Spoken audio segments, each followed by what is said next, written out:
really first want to go to Dr. Judy Ho, clinical psychologist. What do you think it's like for these kids to be dragged into this adult world of trials after just having lost their dad? The anniversary, the 4-year anniversary is coming up.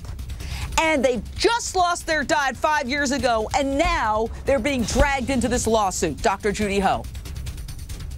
Hi, Jane. It's like one trauma after the other for this family. I mean, these kids are way too young to be dealing with this level of trauma in their life over and over and over again. I mean, they just had to deal with their father's death, and now they're in this huge adult world of trials and depositions and having to swear in and talk about this experience, reliving it over and over again. I think it's going to contribute to them having some type of post-traumatic stress on top of everything else. Of course, that we just got from TMZ, but Dr. Judy Ho, we know that teenagers are into cutting these days. Sadly, these kinds of things go in trends, and that's something that the teenagers today do. I mean, we've done stories on it, but wow. Right. I mean, there's a copycat thing kind of going on with the cutting. You know, there's these YouTube videos now on how to do it. There are people showing off how they're doing it and talking about it on blogs, online. So there's a lot of this happening with our teens. Some of it is an expression of just really reaching out and a cry for help or a cry for attention.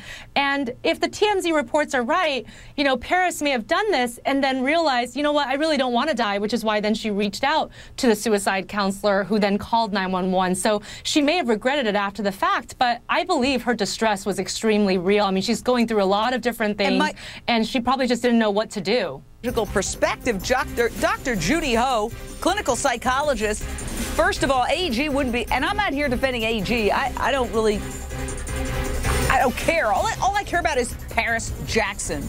But AG wouldn't be pressuring anybody if they weren't being sued. So what do you make of that comment? Well, Jane, that comment was pretty defensive, don't you think?